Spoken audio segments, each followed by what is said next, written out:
Hello friends, मैं जाबिश और आपका स्वागत है हमारे इस यूट्यूब चैनल एजुकेशन हम में। हमारे चैनल को सब्सक्राइब करें और बेल आइकन दबाना ना भूलें, जिससे हमारी सभी नोटिफिकेशन और अपडेट आपको मिलती रहे। So keep watching guys, keep supporting.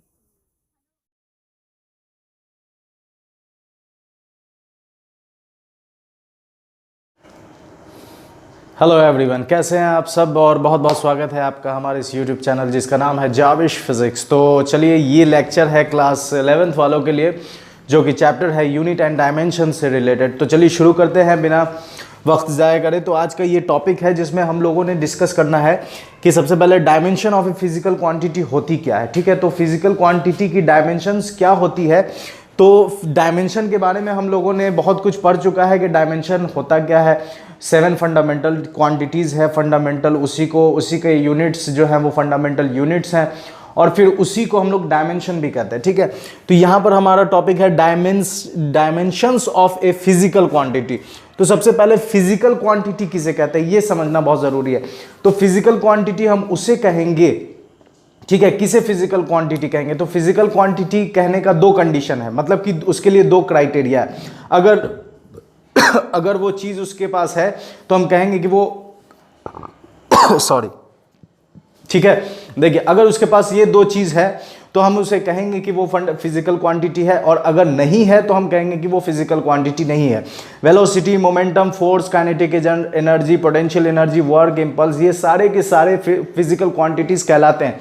तो ऐसा क्या है फिजिकल क्वांटिटीज़ में, ये समझना बहुत ज़रूरी है। तो फिजिकल क्वांटिटी हम उसे कहेंगे जिससे, ठीक है, फिजिकल क्वांटिटी उसे कहेंगे जिसे हम मेज़र कर सकें, ठीक है, और दूसरी चीज़ ये कि जिसके मदद से लॉज ऑफ फिजिक्स को हम एक्सप्लेन कर सकें। अगर ये चीज़ है तो हम उसे क्या कहेंगे, फिजिकल क्वांटिटी कहेंगे। ठीक है, तो फिजिकल क्वांटिटी के कंडीशंस क्या है, लॉज ऑफ फिजिक्स को एक्सप्लेन कर सके और उसे हम मेजर कर सके, मेजरेबल हो। तो ये दो चीज़ जिसमें भी होगा वो फिजिकल क्वांटिटी।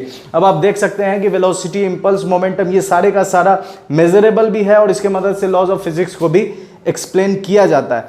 तो what is physical quantity, the quantity which can be measured and by the help of which laws of physics can be explained is called physical quantity. physical quantity 2 type के होते हैं, scalar quantity और vector quantity. तो ये आगे जब मैं vectors पढ़ाऊंगा तो उसके इंट्रोडक्शन में ये बताऊंगा कि स्केलर क्या है और वेक्टर क्या है। ठीक है, अभी फिजिकल क्वांटिटी का हम लोगों ने डेफिनेशन समझ लिया है कि फिजिकल क्वांटिटी किसे कहेंगे। तो फिजिकल क्वांटिटी उसे कहेंगे जो मेजरेबल है और जिसके मदद से लॉज ऑफ फिजिक्स को हम एक्सप्लेन कर सकते हैं। ठीक है, अब हमें पढ़ना है कि डायमेंशन क्या होता है। तो dimension are the powers of exponents to which the units of base quantities are raised to represent a derived unit of that quantity. ठीक है, तो इसे क्या है समझिए। तो अब हम लोग समझेंगे dimensions of a physical quantity कहने का मतलब क्या है। तो dimensions of a physical quantity कहने का मतलब यह है कि आर दी पावर्स, ठीक है, इसके लाइंस को समझिए, आपको पूरा क्लियर हो जाएगा कि आर दी पावर्स, ये पावर्स है या फिर एक्सपोनेंट्स है, ठीक है, to which the units of the base quantities are raised. मतलब कि ये पावर है या एक्सपोनेंट है जो यूनिट, बेस क्वांटिटी के यूनिट के ऊपर आता है, आर रेज्ड, उसको बढ़ावा देता है। क्या रिप्रेजेंट करने के लिए, तो दिखाने के लिए कि डिराइव्ड यूनिट में वो क्वांटिटी कितना है। ठीक है, एक एग्जांपल मैं दूंगा और इससे आपका पूरा ये जो डेफिनेशन है ये समझ में आ जाएगा। जैसे देखिए, अगर हम कहते हैं फोर्स, तो फोर्स का ऐसा यूनिट क्या हो जाता है, तो किलोग्राम मीटर पर सेकेंड स्क्वायर। ठीक है, इसका अगर हम डायमेंशनल फॉर्मूला लिखना चाहें तो क्या लिखेंगे, m1 L1 T-2। ठीक है, ये हम लोगों ने लिखा। अब देखिए, ये जो पावर है, ठीक है, अगर हम इसे कंपेयर करें MA LB और TC के ऊपर अगर हम कंपेयर करें तो A का वैल्यू 1, B के वैल्यूज भी 1 आएंगे और C के वैल्यूज भी कितने आएंगे, -2। तो ये जो पावर्स है इसी को क्या कहा जा रहा है, पावर्स कहा जा रहा है। तो ये पावर्स, ठीक है, इसी को हम लोग डायमेंशन कहते हैं। ये जो पावर्स है इसी को हम लोग क्या कहेंगे, डायमेंशन।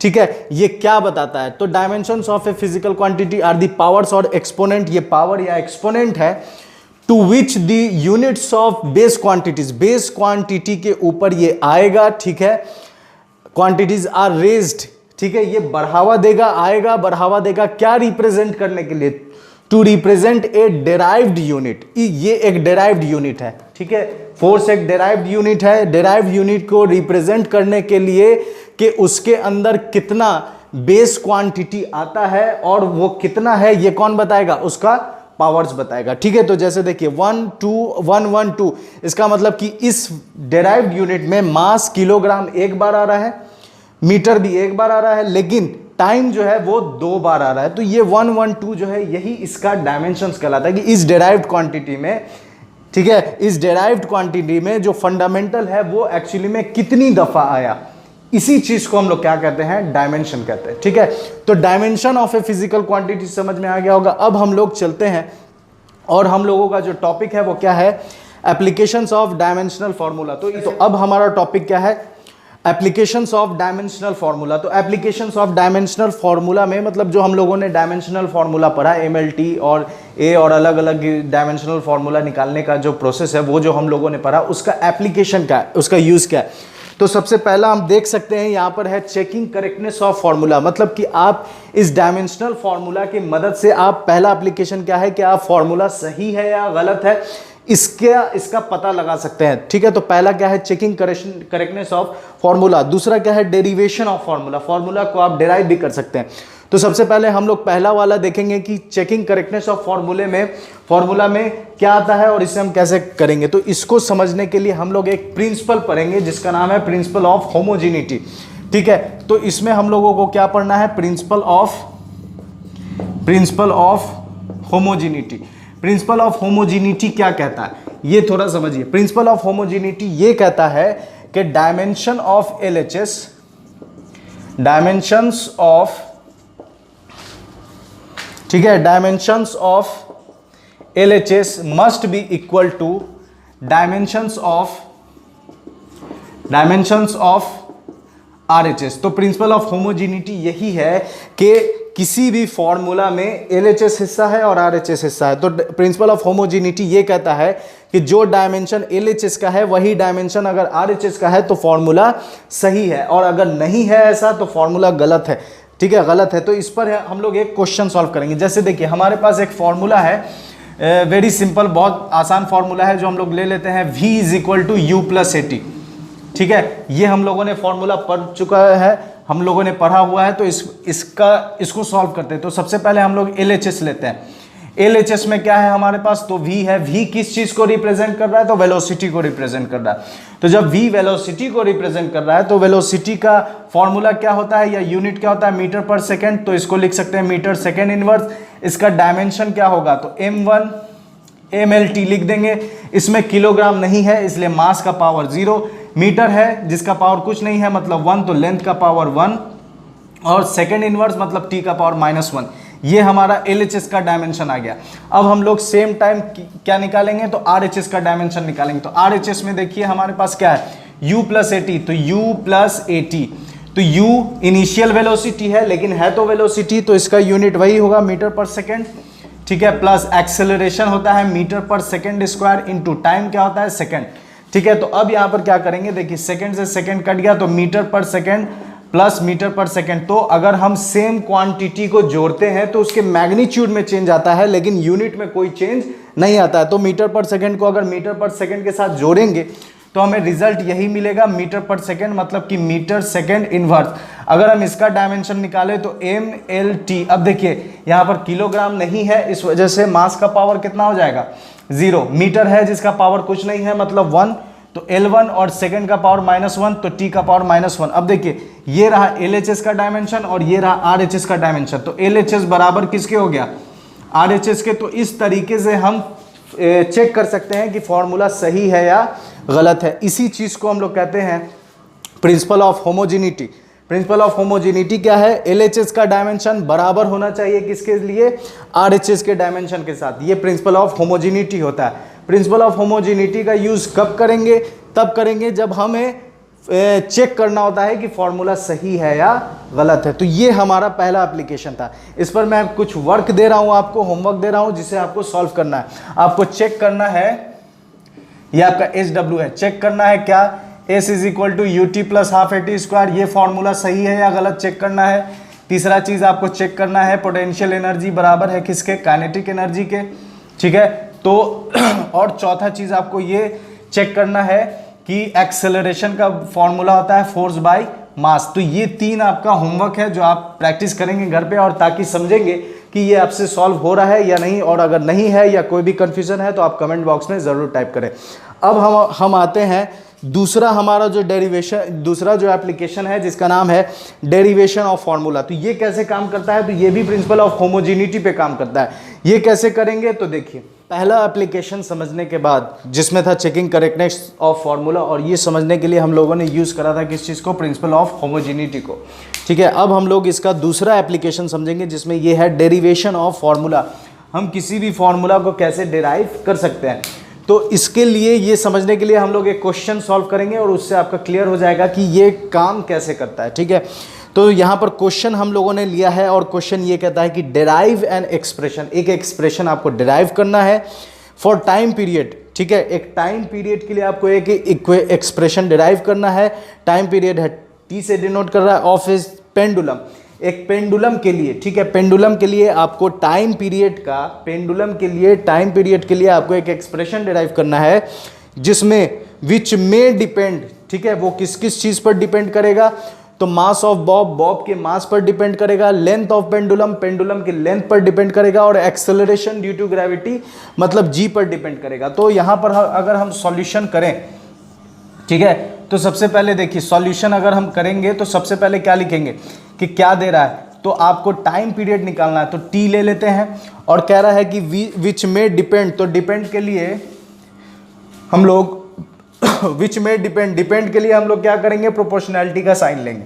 अब जब प्रोपोर्शनैलिटी का साइन लेंगे तो क्वेश्चन ये कहता है कि किस किस चीज़ पर डिपेंड कर रहा है, मास पर, तो m, उसके बाद किस पर डिपेंड कर रहा है, l पर, उसके बाद किस पर डिपेंड कर रहा है, g पर।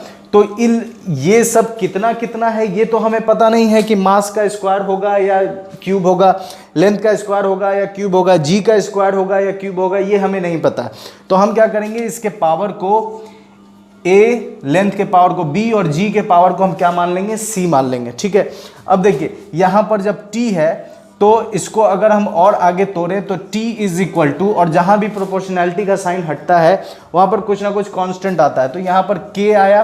ठीक है, k m का पावर a, l का पावर b और g का पावर c। अब हम लोग क्या करेंगे, यहाँ से जो k है इसको हटा देंगे क्योंकि k जो है वो डायमेंशनलेस कांस्टेंट है। ठीक है, k का वैल्यू कांस्टेंट होगा और ये डायमेंशनलेस है। ठीक है, तो यहाँ से हम k को इग्नोर कर देंगे, डायमेंशनलेस, k इज डायमेंशनलेस। ठीक है, डायमेंशनलेस है, इस वजह से हम क्या करेंगे, इसको हटा देंगे। तो अब हमारे पास रिलेशन क्या बचेगा, देखिए t is equal to m का पावर a, l का पावर b और g का पावर c। अब एक चीज देखिए यहां पर, अब हमें क्या करना है, तो प्रिंसिपल ऑफ होमोजेनिटी यूज करना है। प्रिंसिपल ऑफ होमोजेनिटी क्या कहता है, प्रिंसिपल ऑफ होमोजेनिटी ये कहता है कि dimension of LHS must be dimension of RHS। तो यहाँ सिर्फ टाइम है तो इसका डायमेंशन अगर हम लिखें तो इसके पास कोई मास नहीं है इसलिए m का पावर 0, इसके पास कोई लेंथ नहीं है इसलिए l का पावर 0, इसके पास टाइम है इसलिए t का पावर 1 हो जाएगा। ये इसका डायमेंशन है। अब अगर हम इसका डायमेंशन लिखें तो क्या लिखेंगे, देखिए m का पावर a, l का पावर b और g जो है वो हमारा एक्सेलरेशन ड्यू टू ग्रेविटी, लेकिन है क्या, एक्सेलरेशन। और एक्सेलरेशन का हम लोगों ने फॉर्मूला लिखा हुआ है या यूनिट आता है मीटर पर सेकेंड स्क्वायर, मतलब कि एक्सेलरेशन जो है वो है l और t का पावर -2। ठीक है, तो जहां g है वहां पर हम लिख देंगे क्या, l t का पावर -2 और इस पूरे का पावर क्या लिख देंगे, c लिख देंगे। अब देखिए, अब अगर हम इसे सॉल्व करें तो क्या होगा, m का पावर 0, l का पावर 0, t 1 और यहाँ पर m का पावर a, l का पावर b। ठीक है, और ये देखिए l का पावर हो जाएगा c और ये हो जाएगा t का पावर -2c। ठीक है, अब अगर हम इसे आगे बढ़ाएंगे तो देखिए m का पावर 0 a, l का पावर m का पावर 0, l का पावर 0, t का power 1 is equal to m का पावर a, l का पावर b, और देखिए दोनों बेस सेम है, मल्टीप्लाई में है, तो ये हो जाएगा l का पावर b प्लस c और t का पावर हो जाएगा -2c। ठीक है, अब अगर हम दोनों को कंपेयर करें, LHS और RHS को कंपेयर करें तो m को कंपेयर करेंगे तो आपको मिलेगा a का पावर कितना मिलेगा, 0। ठीक है, a का पावर मिलेगा 0, एल को कंपेयर करें तो हमें मिलेगा b plus c is equal to 0। ये कैसे मिल रहा है? क्योंकि बेस दोनों साइड इक्वल है तो हम पावर को कंपेयर कर रहे हैं। m को कंपेयर किए तो a बराबर 0 आया, एल को कंपेयर किए तो b प्लस सी बराबर 0 आया। इसका मतलब कि b is equal to minus C है। और अगर हम t को कंपेयर करें तो -2c इज इक्वल टू -1, तो c इज इक्वल टू -1/2। अब देखिए c का वैल्यू अगर हम इसमें पुट कर दें, ठीक है, c के वैल्यू को अगर यहां डाल देंगे तो b is equal to -c है, माइनस माइनस प्लस हो जाएगा तो b का पावर 1/2, ठीक है। और a का पावर कितना है? 0। तो हमें a, b और c तीनों के वैल्यूज पता चल गए हैं। तो अब हम यहां पर पुट कर देंगे। तो जैसे ही हम पुट करेंगे तो t इज इक्वल टू, देखिए m का पावर a 0, l का पावर b है, तो l का पावर b है और b का पावर कितना है? 1/2। और g का पावर क्या है? c, और c का पावर कितना है? -1/2। इसका मतलब t इज इक्वल टू आ गया L/g√अंडर, ठीक है। एक चीज और समझिए कि जब हम एक्सपेरिमेंटली इसे सॉल्व करेंगे और अदर मेथड्स यूज करेंगे तो इस k का वैल्यू जो है वो आएगा, एक्चुअली में k यहाँ हम डाल सकते हैं, ठीक है। और k का वैल्यू या तो आप इसको इतना पर ही छोड़ दें, लेकिन इसका एक्चुअल फॉर्मूला होता है t is equal to 2π√L/g। तो हमें k का वैल्यूज भी पता चल गया। अगर आपको k का वैल्यू नहीं पता है तो आप यहाँ पर k को वैसे ही छोड़ सकते हैं। तो इस तरीके से हम लोगों ने देखा कि हमने कैसे डायमेंशनल, ये प्रिंसिपल ऑफ होमोजेनिटी का यूज करके LHS ऑफ डायमेंशन बराबर होगा RHS ऑफ डायमेंशन, ठीक है। इसका यूज करके कैसे हमने फॉर्मूला को करेक्ट करा और कैसे हमने डेरिवेशन, मतलब कि फॉर्मूला को डिराइव किया, ठीक है। फॉर्मूला को डिराइव करने का मतलब है कि उसके लिए एक एक्सप्रेशन निकाला। ये तब काम करेगा जब आपको मालूम हो कि एक क्वांटिटी किस किस क्वांटिटी के ऊपर डिपेंड करता है, तभी ये फॉर्मूला काम करेगा, नहीं तो ये फॉर्मूला काम नहीं करेगा। तो ये था हमारा आज का लेक्चर। तो अगर कोई भी आपको डाउट हो, थोड़ी सी भी डाउट हो, थोड़ी सी भी कंफ्यूजन, तो प्लीज़ कमेंट बॉक्स में आप टाइप करके अपने डाउट को बता सकते हैं और इंशाल्लाह मैं उस पर ज़रूर वीडियो बनाकर आपको डाउट क्लियर कर दूंगा, ठीक है।